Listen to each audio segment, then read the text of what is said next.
Welcome to ANR studios. ఈరోజు మన స్టూడియోకి the great personality Chintan Sadanandam గారు. ఎందుకంటే తెలంగాణ రాష్ట్రంలో ఈ పేరు తెలియని వ్యక్తి అంటూ ఉండరు. ఆయన ఒక బీసీ నేత, ఉద్యమకారుడు, న్యాయవాది, ఒక రైతు పక్షపాతి, ఉద్యమకారుడు. ఆయన ఉద్యమ స్ఫూర్తిని గుర్తించి సాక్షాత్ కేసీఆర్ గారు ఆయనకు market committee, Warangal market committee Asia ఖండంలోనే రెండో అతిపెద్ద మార్కెట్ కమిటీ అది. ఆ కమిటీకి చైర్మన్గా కేసీఆర్ గారు చింతన్ సదానందం గారికి బాధ్యతలు అప్పచెప్పడం చాలా గ్రేట్. ఇప్పుడు మనకు ఉన్నటువంటి సదానందం గారి యొక్క ప్రస్థానాన్ని మన స్టూడియోకి పంచుకోవడానికి వచ్చినందుకు ధన్యవాదాలు తెలియజేసుకుంటూ నమస్తే అన్న. నమస్తే.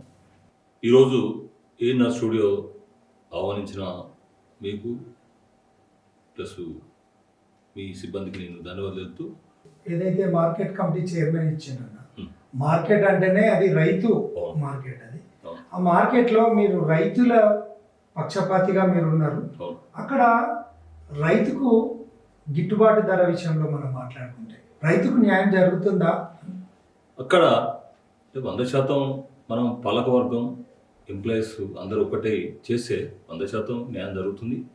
చిన్న చిన్న ఆడ ఇబ్బందులు ఎదురైనా కూడా మేము వ్యాపారస్తులతో కానీ ఉద్యోగస్తులతో కానీ అందరితో కూర్చోబెట్టి అక్కడ రైతుకు నష్టం కాకుండా ప్రతిరోజు కూడా మేము సమీక్ష చేసి అందరినీ అవేర్నెస్ చేసి ఎక్కడ కూడా రైతుకు ఇబ్బంది కాకుండా చూసినాం. ముఖ్యంగా మార్కెట్ అంటే చాలా పెద్ద మార్కెట్ అది. అందులో మేము అన్ని వర్గాల వారిని, గుమాస్తాలు, హమాలీసు, వ్యాపారస్తులు, రైతులు, ఉద్యోగస్తులు అందరినీ కోఆర్డినేట్ చేసుకొని ఎక్కడ ఇబ్బంది కాకుండా, ఇప్పుడు రైతుకు ఇబ్బంది కాకుండా ఇక్కడ వ్యాపారస్తులు కూడా నష్టపోకుండా మేము కోఆర్డినేట్ చేసి మన మార్కెట్ని ముందుకు నడిపించాం.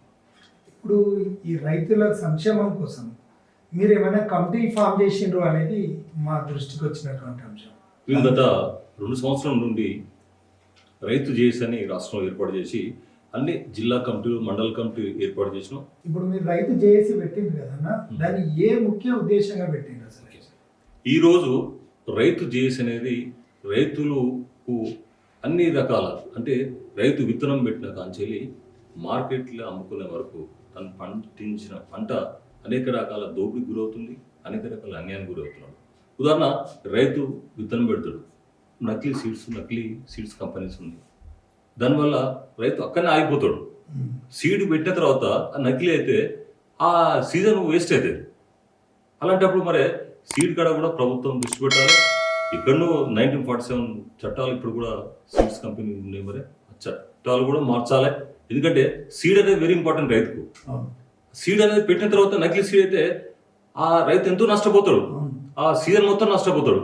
కాబట్టి నకిలీ సీడ్స్ మీద ప్రత్యేక దృష్టి పెట్టి వాళ్ళు నకిలీ సీడ్స్ తయారు చేసే వ్యక్తులకు కానీ సంస్థలు కానీ వెంటనే నిషేధించి వాళ్ళు అరెస్ట్ చేసి వాళ్ళ భవిష్యత్తులో రాష్ట్రంలో ఎక్కడ కూడా నకిలీ సీడ్ దొరకకుండా ప్రభుత్వం చేయాలని చూస్తున్నాం.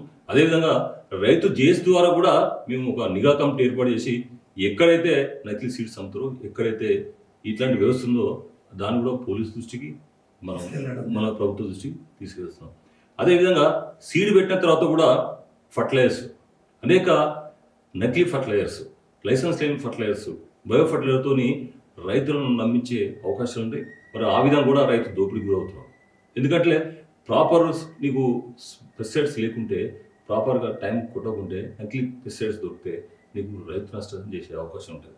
మరి అలాంటి కంపెనీస్ మీద కూడా ప్రభుత్వం దృష్టి పెట్టి వాళ్ళని కఠినంగా శిక్షించాలని డిమాండ్ చేస్తున్నాం.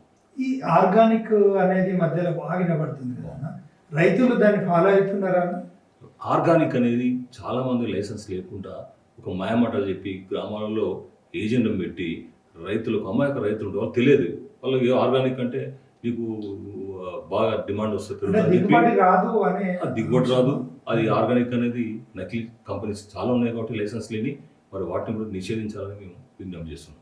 రైతు ఎంతో కష్టపడి అతని పంటను తీసుకొని వచ్చి మార్కెట్కి వస్తే ఈ దోపిడీ వ్యవస్థ ఉన్నది కదా, దాని మీద మీరు ఏమైనా మీ జేఏసీ తరఫు నుండి వాళ్ళకు 100% ప్రొటెక్షన్ ఇవ్వగలుగుతారు? ఇక్కడ రైతు పంట పండించిన తర్వాత మనకు నకిలీ వ్యాపారస్తులు అంటే గ్రామాలలోనే, అంటే రైతులు మాయమాటలు చెప్పి అనేక మంది కళ్ళల కాడనే చేన్ల కాడనే ఖరీదు చేస్తాం. వాళ్ళ లైసెన్స్ ఉండదు, వాళ్ళకి ఏమి ఉండదు. ప్రభుత్వం కూడా వారి మీద దృష్టి పెట్టాలి. ఈరోజు చూడండి, ఎక్కడ కూడా రైతులు లారీల కొద్దీ నీకు ట్రాన్స్పోర్ట్ చేసుకుంటా రైతుల దగ్గరనే కొని తీసుకొస్తున్నారు. పత్తి కూడా రైతుల దగ్గరనే మాయమాటలు చెప్పి తీసుకొస్తున్నారు. మరి అలాంటి వ్యవస్థ అనేది అది పోవాలి. ఎందుకంటే మార్కెట్కి వచ్చినప్పుడే రైతుకు న్యాయం జరుగుతుంది, మంచి రేట్ వచ్చే అవకాశం ఉంటుంది.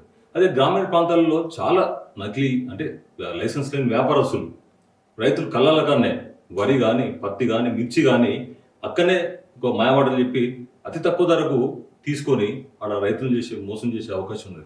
కాబట్టి ఈ వ్యవస్థ కూడా దీని మీద కూడా ప్రభుత్వం దృష్టి పెట్టాలి. ఎందుకంటే పెట్టకుంటే మనం కష్టపడి 6 నెలలు పండించిన పంటను వాడు బయట 1000 రూపాయలు అంటే వాడు 500-600 కొనే అవకాశం ఉంటుంది. మరి అలాంటప్పుడు మరి ఆ వ్యవస్థను మీద నియంత్రణ చేయాలంటే మరి ప్రభుత్వం కూడా దృష్టి పెట్టాలి. అంటే సీడ్స్ కంపెనీ దృష్టి పెట్టాలి, ఇటు నకిలీ వ్యాపారస్తుల మీద కూడా దృష్టి పెట్టాలి. ఈరోజు దృష్టి పెట్టకుంటే వాడు కష్టపడి పండించిన పంట నీకు అమ్ముకునే టైంలో వాడు నకిలీ వ్యాపారస్తులు వచ్చి వాడు తీసుకెళ్తాడు. వాళ్ళు తెలియకొద్ది రైతులు తెలియదు మార్కెట్ పోతే ఎక్కువ రేట్ వస్తుంది. బట్ మరి ఆ వ్యవసాయం మీద కూడా ప్రభుత్వం దృష్టి పెట్టాలని మేము విజ్ఞప్తి చేస్తున్నాం. చాలా సంతోషం అన్న మీరు, ఎందుకంటే ఒక ఆసియా ఖండంలోనే 2వ అతిపెద్ద మార్కెట్ అయినటువంటి వరంగల్ వ్యవసాయ మార్కెట్కు చైర్మన్ బాధ్యతలు తీసుకొని మీరు నిజంగా రైతు కుటుంబం నుండి వచ్చి రైతుల పక్షపాతిగా రైతుల పక్షాన ఉండి పోరాటం చేస్తున్నందుకు మీకు తెలంగాణ రాష్ట్రం తరఫున అభినందనలు తెలియజేసుకుంటూ మా స్టూడియోకి వచ్చినందుకు ప్రత్యేక ధన్యవాదాలు. Thank you. Thank you.